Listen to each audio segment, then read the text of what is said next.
All right, guys, welcome to the 20th century lecture.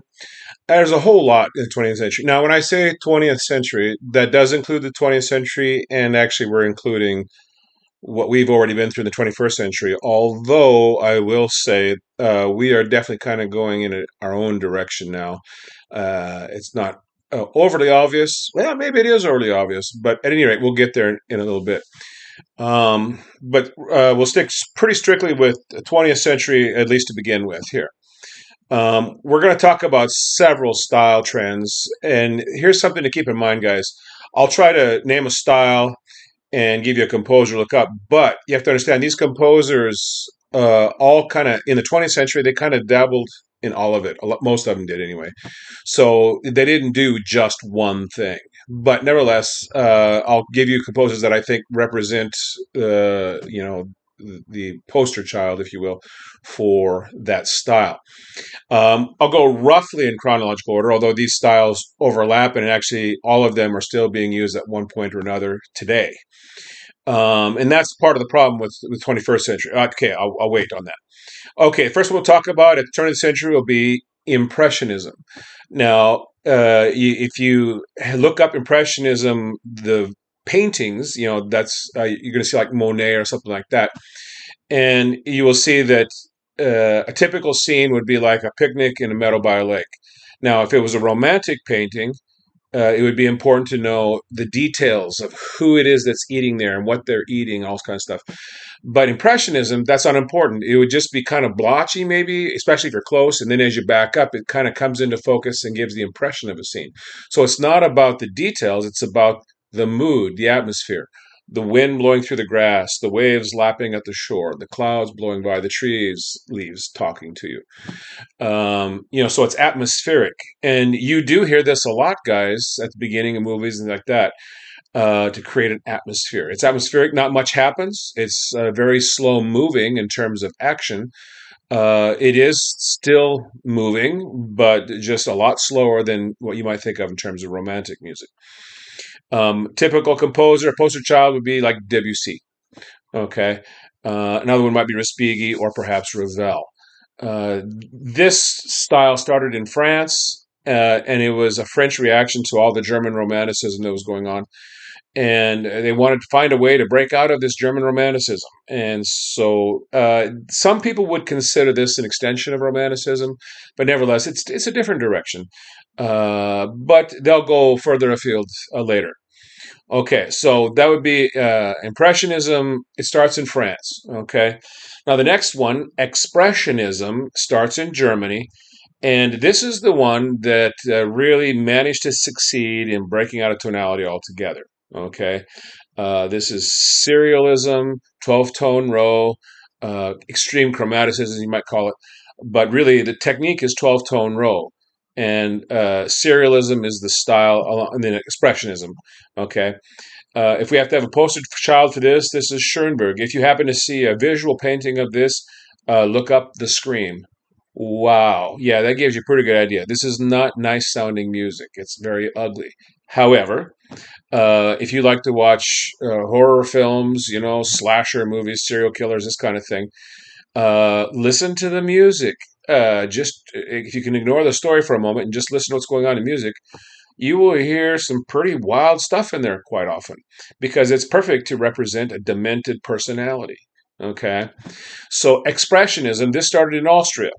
And so our poster child would be Schoenberg, or if you wanted to look up Berg or Webern. Berg had an opera called Wozzeck. If you're curious about opera in this style, I'm warning you, it's not nice. But nevertheless, it does make very good representing ugly things, and demented personalities, whatnot. Okay, so that's Expressionism. Now, so far, we're still in the first half of the 20th century, okay? The next one I want to talk about is, excuse me, Neo-Romanticism. Now, sorry, guys. Neoclassicism is exactly what you think it is. You bring back classical aesthetics, balance, proportion, symmetry. Everything is shorter, more restrained emotions. Um, classical forms like sonata allegro, yeah, And so this is again, so Impressionism started in France, Expressionism started in Austria, Neoclassicism starts in France again, and it's an attempt again to break away from this over-the-top, out-of-control emotions of Romanticism, German Romanticism specifically, and so they're putting some severe strains on themselves, the size and length of things. So instead of using 100-piece orchestras, now we're back to using 40-piece orchestras. Instead of a 2-hour symphony, we have again 20-minute symphony, maybe. A lot of people wrote in this style. Maybe the best example of neoclassical would be by Prokofiev and what we call his classical symphony. And you will see that the fourth movement, especially first movement too, but they both use sonata allegro form, except that the first movement, oftentimes you're going to see that they skip the repeat of the exposition. But nevertheless, the form itself is all there without the repeat. But so it's pretty strictly classical form. So if you want to hear a piece like that, Prokofiev is a great poster child. You could also listen to Stravinsky. Now, what I'll say is Stravinsky and others actually, they would combine classical forms like sonata allegro with other styles like expressionism or something else. And so what you get is a combination of ugly music with classical forms. Okay.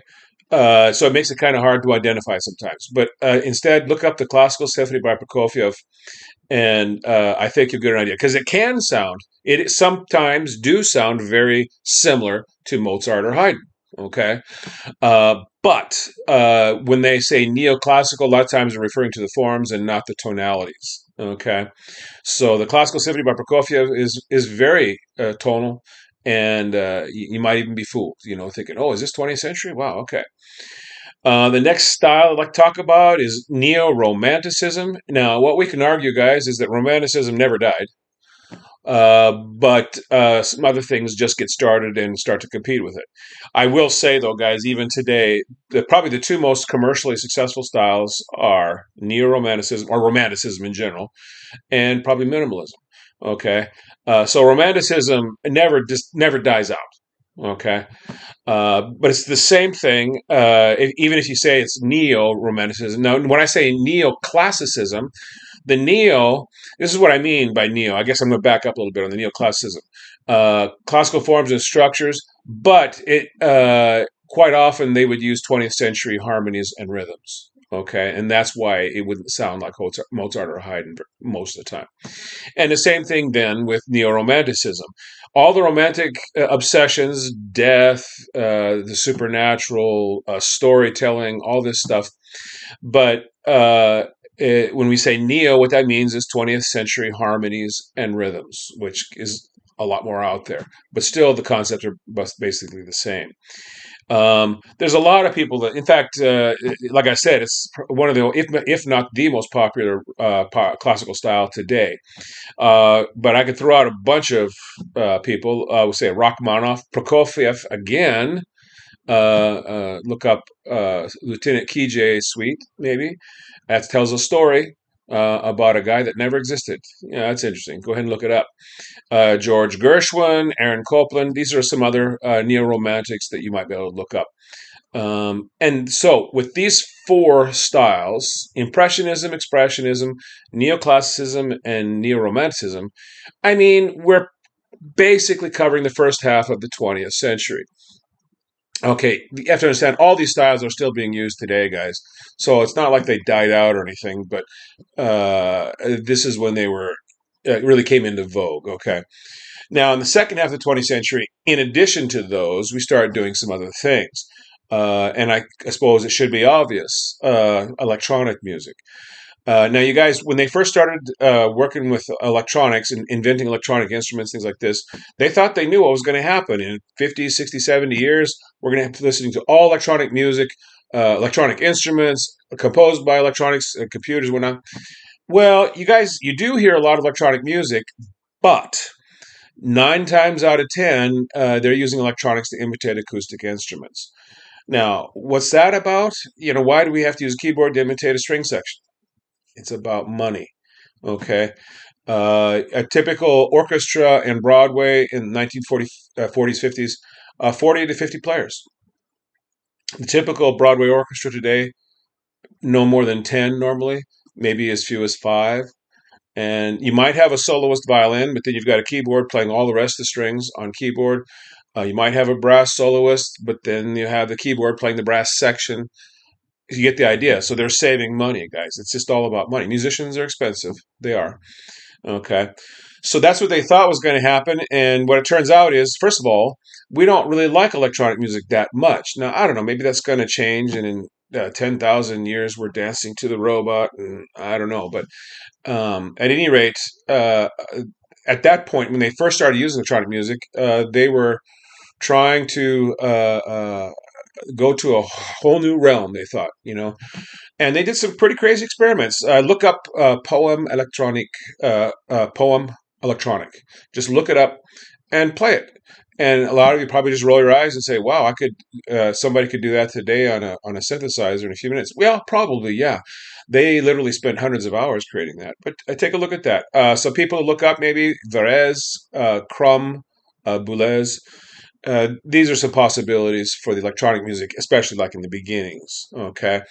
And then later on, of course, electronic starts getting folded into more typical sounding music, dare I say traditional.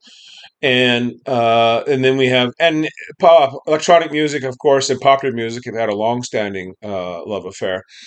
Um, you might look up uh, "Not Just More Idle Chatter" by Lansky, Lansky, and you start to see how these things get folded into just more mainstream kind of sound. They may not sound terribly mainstream to you yet, but then it doesn't. But I think if you're paying attention, you'll see how it's starting to head in that direction. Now, the next style I want to talk about, which was really popular in the 60s and 70s, is a style called chance music or aleatoric music. It comes from the philosophy of indeterminacy. Uh, Chance music literally means chance in the act of composition, and the favorite device was to throw dice to determine your notes, your rhythms, all of it, the dynamics, and whatever the dice say is what you write down. Okay, um, and so, but once you write it down, then that's a piece of music, and it should stay the same every time you play it. Okay. The other way to introduce chance into music is through performance. Think of it as improv, if you will. So every time you do a piece, it could be different, should be different, would be different. Okay. The guy that we give a lot of credit for this style is John Cage. Early on, he did some experimenting with some other things. Look up prepared piano. Prepared piano. Yeah, that's interesting, kind of humorous, really. But at any rate, his probably most famous piece is called 4 Minutes and 33 Seconds, where a pianist comes out with a clock, sets a clock for 4 minutes and 33 seconds, and just sits there. Nothing happens. Okay, you can say nothing happens, but what's the point here? It's not about the pianist and the instrument. It's about the pianist, the instrument, the people watching, the different sounds going on, the tires screeching outside, the airplane flying overhead. So it's a very Zen approach. Okay, um, and the idea being that, like, if you go into the quantum level, every moment in time is absolutely unique, never to be repeated again. Even if you try to repeat a time, a moment, an event, a piece of music, it can't be done. It's not possible. This point is that it's not just the performers. It's the performance is everybody and everything at that time, this moment. Okay. Um, you can on a more specific level, I had the chance to do a couple chants or aleatoric pieces in choir where the choir would sing traditionally in four parts or whatever, and then all of a sudden the singers would be free to do different things. And for example, I did a piece where it starts out, everybody in the choir had to say the same thing: "He who has found the way." Accent on way, so it'd be "He who has found the way." And then everybody sings or speaks, at their own pace, doesn't matter. The only thing being controlled by the conductor is the volume. So he'd say up or down, whatever. And so it starts out, he was from the wait. And then as the volume rises, wait. It starts to sound like a chaotic mob. And then just as it reaches its loudest, most chaotic, boom, into unison, Saul. And we go into a unison. Everything becomes super organized now. Now remember, drama equals contrast, right? So super chaotic to super organized, boom, from no organization at all to unison, everybody doing the exact same thing.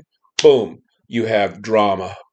I sat out there and watched people in the audience, and just that moment, people would start crying because of the shift. It was pretty amazing. Okay. So this is chants or aleatoric music. Aleatoric, another fancy word for chance, meaning random, basically. This does refer to the philosophy of quantum mechanics. Not that I'm an expert, but apparently on a certain level, the quantum mechanics is random, and they can't really predict it, and they don't know why, at least not yet. And so that's where this philosophy of indeterminacy comes from, and that sometimes these random moments add up, and then all of a sudden they affect us, and we don't even know it. Reflected perhaps maybe by the accumulation, reflected by the butterfly effect. One little change, and things pile up, and then next thing you know, so the butterfly flaps its wings in Japan and creates a storm in Kentucky. Okay. Okay, so that's John Cage. And then the second most popular style or commercial style probably today would probably be minimalism. This is again philosophically driven. The idea of the essence of music. Okay, to break music down to its bare essence. A couple people that we give credit for this style: Glass, Reich, Adams, and there are others. They had different approaches, though. So, for example, Steve Reich, one of the things he did early on was just play a tone, one single tone, the same one, in his house continuously for 7 years. Wow. Okay. I don't know what happened to him, but it was just to see what the effects would be. And we're still having studies today about that. Especially we find out that low sound waves can make us sick and all this kind of stuff. So it's just about what the impact is of sound itself, almost, as opposed to maybe organized sound, which might be music. Okay. Now Philip Glass has a different approach, or had a different approach, and that is short patterns repeated over and over again.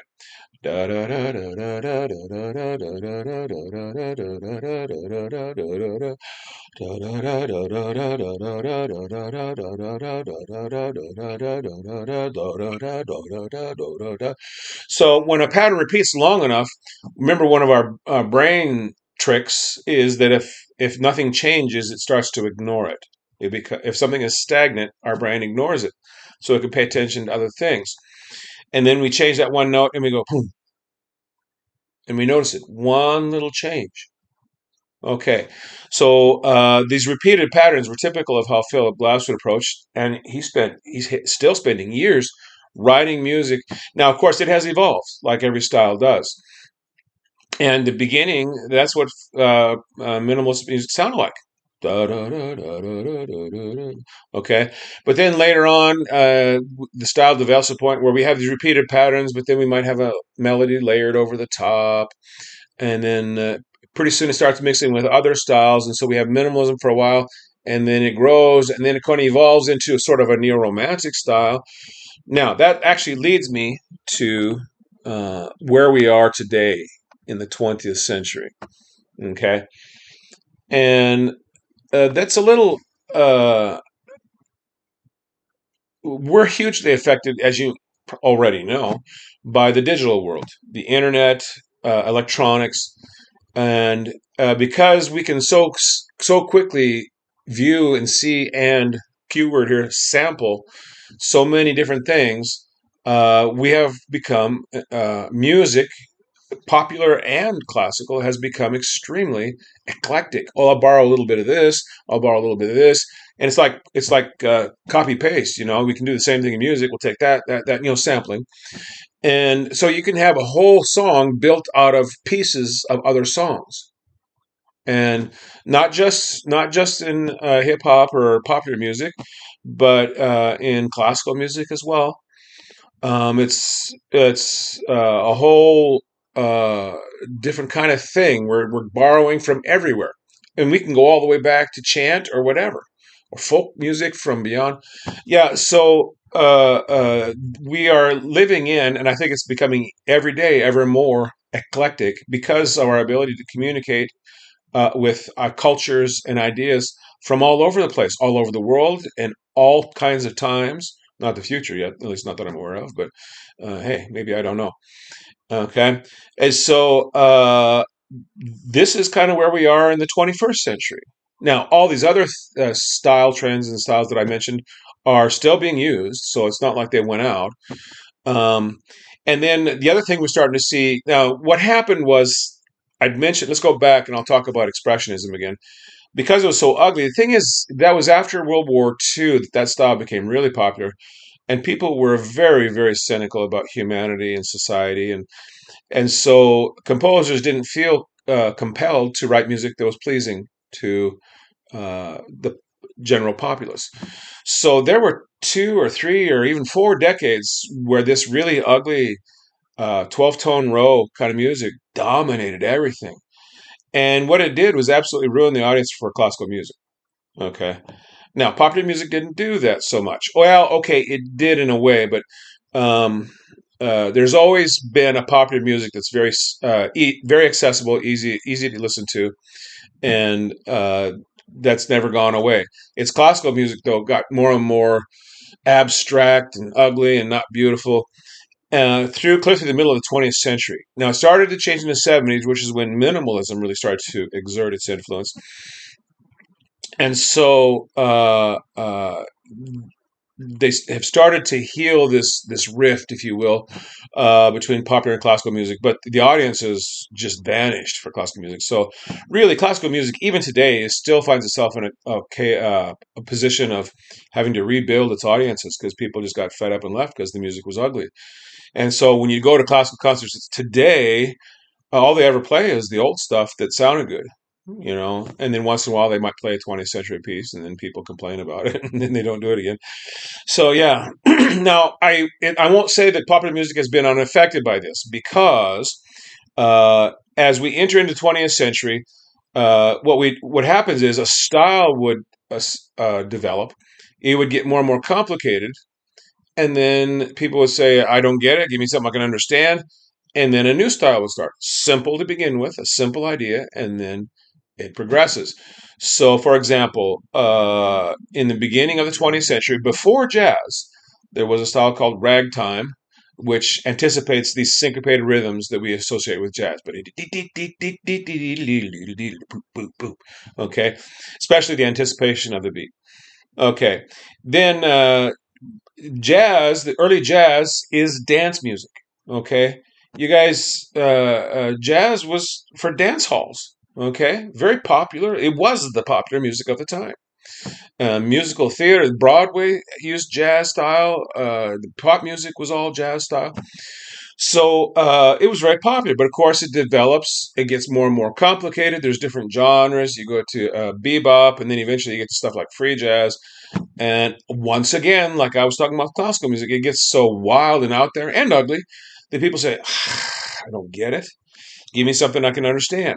And so out of jazz comes a new style, rock and roll. Now, early rock and roll, Chubby Checker, and these guys, it's real simple, guys. 2, 3 chords, and it's got to be. You can dance to it. They're dance tunes again. So I frequently will associate things to dance music because a lot of times that's where things start, and then they develop into something else, and you can't dance to it anymore. And they say, give me a new style. So, for example, rock and roll then is simple to begin with. It gets more complicated, and then by the time we get to the late 70s or so, it's getting these long, complex rock and roll songs that go on for 10, 15 minutes, and people are saying, I don't get it. Give me something I can understand. And then in comes, in this case, punk rock. Two chords, boom, boom, boom, boom, boom. And that's, here we go again. Hip hop, excuse me, rap, same process, guys. Rap in the beginning is very simple, rhyming on a beat. That's not new, by the way. But this style of rap comes in 80s. I don't know, not so much. It wasn't very well known in the 70s. I think there was some, but in the 80s, we really started to see some rap emerge, and it becomes over time more and more complicated. And then I remember I had friends complaining to me, "Well, they're not rhyming on the beat anymore. Oh, they're not rhyming at all. It's prose." Well, yeah, okay, so it's evolving. And it will evolve, guys. Yeah, we get rap and then a sung chorus to highlight emotions versus storytelling and stuff like this. And that's just what happens. It's going to happen to you several times, okay? And then something new will come in, a new style, and we'll start all over again. This process repeats itself over and over again, not just classical music, in popular music as well. Okay. So, at any rate, guys, that's a pretty quick overview of the 20th century. There's a lot here. I work real hard if I had to spend, what we should do probably is go through and mention specific songs and stuff. But anyway, you got lots of reading and examples in the canvas. So, go ahead and just check out these styles and just see if any of it, you can see the difference as they change, these styles. All right, guys. Talk to you later.